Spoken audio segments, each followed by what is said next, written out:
അവളെന്തിയേ? പഠിക്കുക. നീ അവളോട് സൂചിപ്പിച്ചോ? ഇല്ല, ഇച്ചായൻ തന്നെ പറയുന്ന നല്ലത്.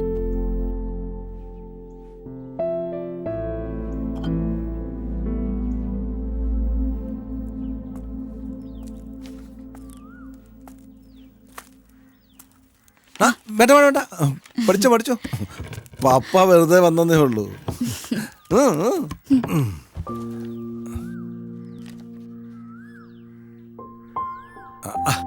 നാളെയാണല്ലേ മോളെ കോളേജിലെ ഫംഗ്ഷൻ? അതെ, പക്ഷെ അതല്ലല്ലോ പപ്പയ്ക്ക് എന്നോട് ചോദിക്കാനുള്ളത്. അത് പിന്നെ അങ്ങനെ വലിയ കാര്യമുള്ള കാര്യമൊന്നുമല്ല. മോള് കോളേജിൽ നടന്ന ചലഞ്ചും കാര്യങ്ങളൊക്കെ എന്നോട് പറഞ്ഞപ്പോ മോളെപ്പോ തന്നെ പപ്പ അതൊരു തമാശയായിട്ട് എടുത്തത്. പക്ഷേ ഇന്നലെ എന്നെ കാണാൻ ആ പയ്യന്റെ ഫാദർ വന്നിരുന്നു, റോയിയുടെ. അവരൊരു കല്യാണാലോചന എന്ന നിലയ്ക്ക് എന്നോട് സംസാരിച്ചത്. അല്ല എന്ന് വെച്ച് പപ്പ പെട്ടെന്ന് കയറി അഭിപ്രായം ഒന്നും പറഞ്ഞില്ല കേട്ടോ. പിന്നെ വന്നവരെ മുഷിപ്പിക്കണ്ടല്ലോ എന്ന് കരുതി നമുക്കൊന്ന് നോക്കാമെന്ന് പറഞ്ഞു വിട്ടു. പക്ഷേ പിന്നെ ഞാൻ ആലോചിച്ചപ്പോ അവർ 10 ആളറിയുന്ന ഒന്നാം തരം കുടുംബക്കാരാ. സാമ്പത്തികമായിട്ട് മോശമല്ല. അപ്പൊ പിന്നെ ഇതൊരു കുഴപ്പമില്ലാത്ത ബന്ധമാണെന്ന് തോന്നി. മോടെ അഭിപ്രായം കൂടി അറിഞ്ഞ. അപ്പൊ അതാണ് കാര്യം. വളച്ചു കെട്ടി പറഞ്ഞു വരുന്നത് കേട്ടപ്പോഴേ എനിക്ക് തോന്നി പപ്പ കൊടുക്ക ഈ ഡയലോഗിലൊന്ന് നിൽക്കുമെന്ന്. അല്ല മോളെ, എന്റെ പപ്പ, ഞാൻ പല പ്രാവശ്യം പറഞ്ഞിട്ടുള്ളതല്ലേ എനിക്കിപ്പോ കല്യാണമൊന്നും വേണ്ടാന്ന്. ഞാനിപ്പോ പഠിക്കല്ലേ, ഇതൊക്കെ ഒന്ന് കഴിഞ്ഞോട്ടെ, അതിനുശേഷം നമുക്ക് എന്താ വേണ്ടെന്ന് വെച്ചാൽ ആലോചിക്കാം. മോളെ നിന്നെ ഞാൻ നിർബന്ധിക്കാന്ന് കരുതരുത്. പക്ഷെ നിന്റെ കാര്യത്തില് എന്റെയും നിന്റെ അമ്മച്ചിന്റെയും അവസ്ഥ കൂടി നീ മനസ്സിലാക്കണം. ഞങ്ങളെ സംബന്ധിച്ചിടത്തോളം നിന്നെ നല്ലൊരു കുടുംബത്തിലേക്ക് പറഞ്ഞയക്കുന്നത് വരെ ടെൻഷനാ. മറ്റുള്ളവരുടെ കാഴ്ചപ്പാടിൽ ഒരു തരത്തിലുള്ള പോരായ്മകളും നമുക്കില്ലായിരുന്നെങ്കിൽ കുഴപ്പമില്ലായിരുന്നു. പക്ഷേ നമ്മുടെ കാര്യം അങ്ങനെയല്ലല്ലോ. ഇവിടെ ഇപ്പോ നിന്നെ ഇഷ്ടപ്പെടുന്നൊരു പയ്യന്റെ വീട്ടുകാരാ ഈ ഒരു ആലോചനയുമായിട്ട് ഇങ്ങോട്ട് വന്നത്. ആ ഇഷ്ടത്തിന് മുന്നിൽ നമ്മുടെ കുറവുകളൊന്നും ഒരു പ്രശ്നമാകില്ലെന്ന് എനിക്കൊരു തോന്നൽ. അല്ല അയ്യോ, എന്ന് വെച്ചാൽ മോളെ നിർബന്ധിക്കൊന്നുമില്ല. മോളുടെ ഇഷ്ടത്തിനെതിരായിട്ട് പപ്പ ഒന്നും ചെയ്യേയില്ല. അങ്ങനെ ചെയ്താൽ അത് വേറെ രീതിയിൽ മോള് കാണുമെന്നൊരു പേടി എനിക്കുണ്ട്. ആലോചിച്ച് പറഞ്ഞാൽ മതി. പഠിച്ചോ.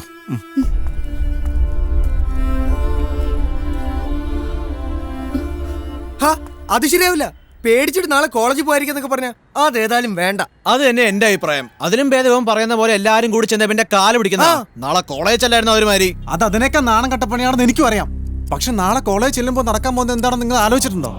എബിനെന്ന ചലഞ്ചിൽ പറഞ്ഞ കണ്ടീഷൻസ് ഒക്കെ ഓർമ്മയുണ്ടോ? നീയാണ് ഇതിനൊക്കെ സമാധാനം പറയേണ്ടത്. അതെങ്ങനെയാ? കുറച്ചു ദിവസം എന്ത് ചോദിച്ചാലും പറഞ്ഞ ഇയാൾക്കൊരു ഉത്തരവില്ലല്ലോ.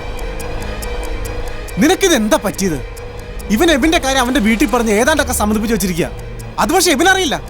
നാളെ ചലഞ്ചിൽ പറഞ്ഞ കണ്ടീഷൻ പോലെ എബിൻ നിന്നോട് തീരുമാനിച്ചു വെച്ചാൽ നീ എന്ത് പറയും? നീ തോറ്റു കൊടുക്കേണ്ടി വരും. എബിൻ പറഞ്ഞ കണ്ടീഷൻ നിനക്ക് അംഗീകരിക്കേണ്ടി വരും. നാളെ അങ്ങനെ ഒരു സീൻ ഉണ്ടായ പിന്നെ ഇവന്റെ അവസ്ഥ എന്താ?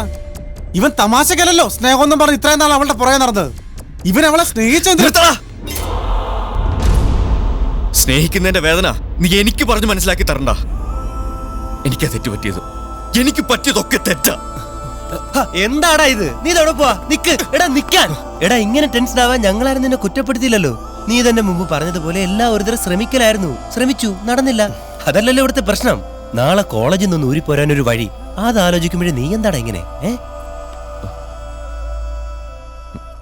നീ ടെൻഷൻ ആവണ്ട. നാളെ നീ എന്തായാലും കോളേജിലുണ്ടാവണം, ഞാനും ഉണ്ടാവും.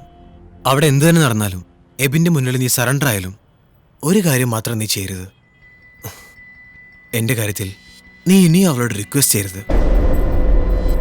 അത് കാണാനായിരിക്കും അവൾ ആഗ്രഹിക്കുന്നത്. അത് പക്ഷേ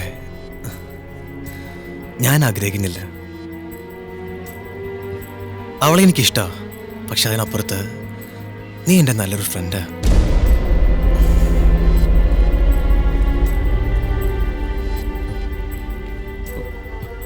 റോയ്,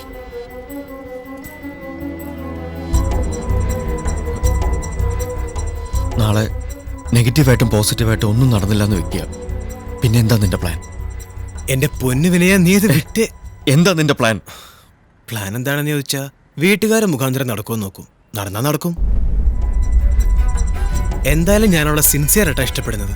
ആ ഇഷ്ടം തിരിച്ചറിഞ്ഞില്ലെങ്കിൽ ചത്ത് കളയാന്നൊന്നും ഞാൻ തീരുമാനിച്ചിട്ടില്ല. പക്ഷെ ഒന്നുണ്ട്, എന്നവള് വേറൊരാളേതാവുന്നു അന്ന് വരെ അവൾക്ക് വേണ്ടി ഞാൻ ട്രൈ ചെയ്യും. അതുറപ്പാ.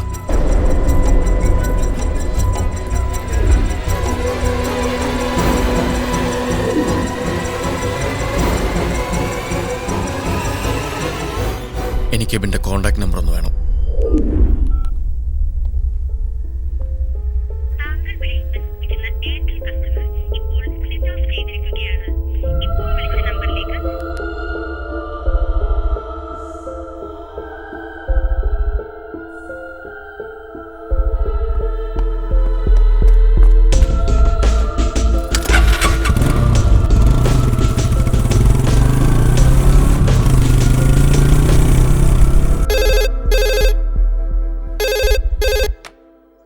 ഹലോ.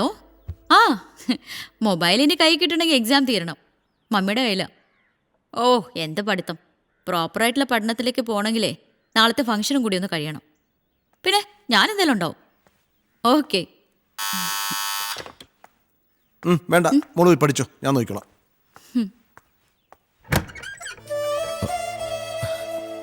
ഞാൻ മനസ്സിലായി, വിനയൻ. എനിക്ക് എബിനെ ഒന്ന് കാണണമായിരുന്നു. അതും മനസ്സിലായി. എന്തായാലും താനിങ്ങോട്ട് വന്നു നന്നായി. ഞാൻ തന്നെ ഒന്ന് കാണുമെന്ന് വിചാരിച്ചിരിക്കുകയായിരുന്നു. എൻ്റെ മകള് അല്പസ്വല്പം പിടിവാശിയുള്ള കൂട്ടത്തിലാണെന്ന് എനിക്കറിയാം. അതുകൊണ്ട് തന്നെ നിങ്ങൾ തമാശയായി കാണുകയും ചെയ്യുകയും ചെയ്യുന്ന പല കാര്യങ്ങളും അവൾ ആ രീതിയിൽ കാണണമെന്നില്ല. ക്യാമ്പസിൽ നടന്ന ചലഞ്ചും കാര്യങ്ങളൊക്കെ എബിൻ പറഞ്ഞു തന്നെ ഞാൻ അറിഞ്ഞു. ഒരു ക്യാമ്പസ് ആകുമ്പോൾ അത്തരം ചില കുസൃതികളൊക്കെ വേണമെന്ന പക്ഷക്കാരനാണ് ഞാനും. പക്ഷേ നേരം പോക്കും തമാശകളും ഒന്നും ആരുടെ ഫീച്ചറിനൊരു പ്രശ്നമായി തീരരുത്. കുറച്ചുകൂടി വ്യക്തമായി പറഞ്ഞാൽ എബിന്റെ ഫീച്ചറിന് താനൊരു തടസ്സമാകരുത്. മനസ്സിലായില്ലല്ലേ? എബിനൊരു പ്രപ്പോസൽ വന്നിട്ടുണ്ട്. അത് പ്രൊസീഡ് ചെയ്യാനാണ് ഞങ്ങൾ വീട്ടുകാരുടെ തീരുമാനം. റോയുമായി. ഞാൻ മനസ്സിലാക്കിയെടുത്തോളം എബിന് റോയിയോടൊരു ഇഷ്ടക്കുറവുമില്ല, തന്നോടൊരു ഇഷ്ടക്കൂടലുമില്ല. അവിടെ ഉള്ളിലുള്ളത് വെറും വാശി മാത്രം. അതുകൊണ്ട് പറയാ, നാളെ കോളേജിൽ അരുതാത്തൊന്നും സംഭവിക്കരുത്. പ്ലീസ്, ഇതൊരു റിക്വസ്റ്റ്.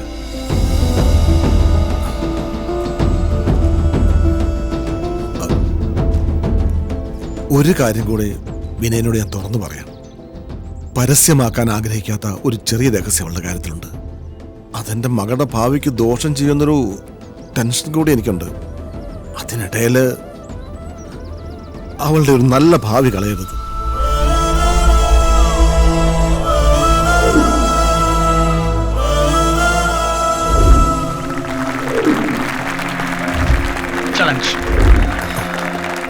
എനിക്കിപ്പോ തോന്നുക ഇന്നിങ്ങോട്ട് വന്നത് മണ്ടത്തരായിരുന്നു. വിനയം വരട്ടെ.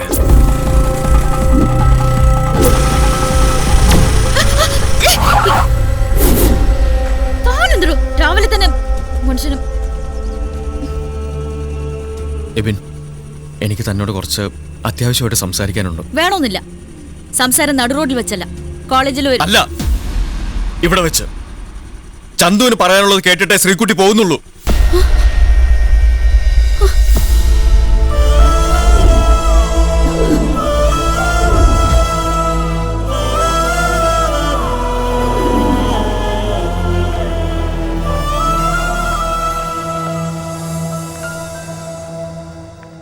നമ്മൾ ആ ചാലഞ്ചിൽ പറഞ്ഞ കണ്ടീഷൻ വിനയന് ഓർമ്മ കാണും.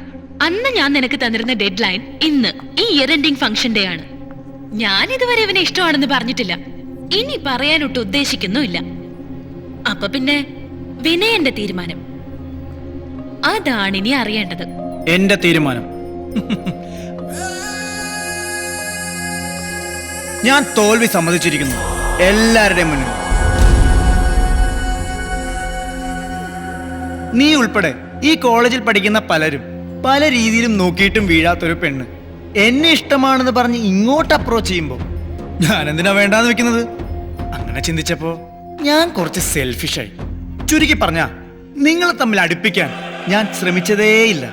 അതേസമയം നിങ്ങളെ തമ്മിൽ അടുപ്പിക്കാൻ ഞാൻ പലതും ചെയ്തിട്ടുണ്ട്. അതുകൊണ്ട് മോനെ റോയി, വെരി സോറി. എല്ലാവരുടെ മുന്നിലും തോറ്റുകൊണ്ട് ഞാൻ സ്വയം ഒന്ന് ജയിക്കുക. നിനക്ക് ഇവളോടുള്ള ആ ഇഷ്ടം അങ്ങ് വേണ്ടെന്ന് വെച്ചേക്ക്. ഇവളെ ഞാൻ അങ്ങ് എടുക്കുന്നു.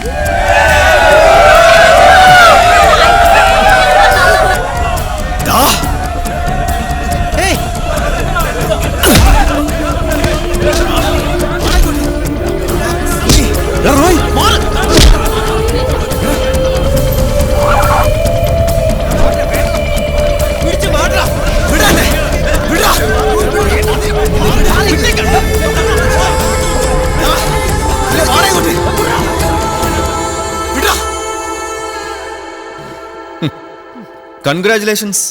നിങ്ങളുടെ പ്രോഗ്രാം കാണാൻ പറ്റിയില്ല, എന്നാലും ഈ അറ്റ്മോസ്ഫിയർ കണ്ടപ്പോൾ മനസ്സിലായി പരിപാടി നല്ല ഗംഭീരമായിരുന്നു എന്ന്.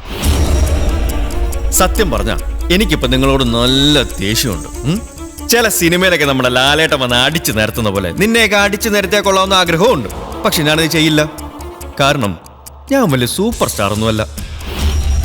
പക്ഷേ ഒന്നുണ്ട്, ഇപ്പോഴത്തെ ചെറുപ്പക്കാര് ക്യാമ്പസിന്റെ കയ്യടി വാങ്ങിക്കുന്നത് ഇമാതിരി ചെറ്റത്രം കാണിച്ചിട്ടല്ല, അതിനെതിരെ റിയാക്ട് ചെയ്തിട്ടാണ്. അത് വേണേൽ എങ്ങനെയാണെന്ന് നിനക്ക് ഞാനിപ്പോ കാണിച്ചു തരാം. കണ്ടോ കയ്യടി കണ്ടോ? ഇതാണ് ക്യാമ്പസ്. വേണ്ട വേണ്ട വേണ്ട, ഞാൻ പറഞ്ഞല്ലോ ഒരു ചെറിയ കാര്യം നിനക്ക് മനസ്സിലാക്കി തരിക, അത്രേ ഉണ്ടായിരുന്നുള്ളൂ എന്റെ ഉദ്ദേശം. അല്ലാതെ അടി ഇടിയും കയ്യാങ്കളിക്കൊന്നും ഞാനില്ലേ. ഇനി എനിക്ക് പറയാനുള്ളത് നിങ്ങളോടെല്ലാവരോടുമാണ്. ഞാൻ ഈ കോളേജിൽ വന്നത് ഒരു ജോലിയുടെ ഭാഗമായിട്ടാണ്. പക്ഷെ ഇവിടെ വന്നു കഴിഞ്ഞപ്പോൾ നിങ്ങളെല്ലാവരും കൂടെ ചേർന്ന് ഒരു ആസ്ഥാന പട്ടം എടുത്തിൻ്റെ തലയിൽ വെച്ച് തന്നു, ഡോക്ടർ ലവ്. സത്യം പറഞ്ഞാൽ അങ്ങനെ ഒരാൾ വിചാരിച്ചാൽ ഇഷ്ടപ്പെടാത്ത രണ്ടുപേരെ തമ്മിൽ ഇഷ്ടപ്പെടുത്താനൊന്നും പറ്റുകയില്ല. അത് എനിക്കും അറിയാം, നിങ്ങൾക്കും അറിയാം. ഇനി നിങ്ങൾക്കത് അറിയാൻ പാടില്ലേ, എനിക്കത് നന്നായിട്ട് അറിയാം. പക്ഷേ എനിക്കും നിങ്ങൾക്കും അറിയാവുന്ന വേറൊരു സത്യമുണ്ട്. ഈ ലോകത്ത് സക്സസ് ആയിട്ടുള്ള ഏതൊരു പ്രണയത്തിന് പിന്നിലും ഒരു കൂട്ടുകാരനോ കൂട്ടുകാരിയോ ഉണ്ടായിരിക്കും എന്ന സത്യം. അങ്ങനെ ഒരു കൂട്ടുകാരനാവാൻ ഞാൻ പലപ്പോഴും ശ്രമിച്ചിട്ടുണ്ട്. അങ്ങനെ ഒരു കൂട്ടുകാരനാവുകയാണ് ഞാനിപ്പോ ഇവിടെയും.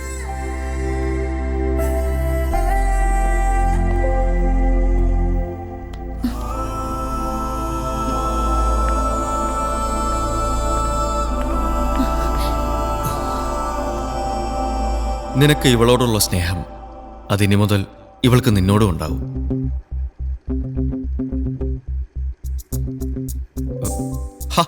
നീ എന്താണ് ഒരു റിയാക്ഷൻ ഇല്ലാതെ നിൽക്കുന്നത്? ഒന്ന് വിശ്വസിക്കടാ.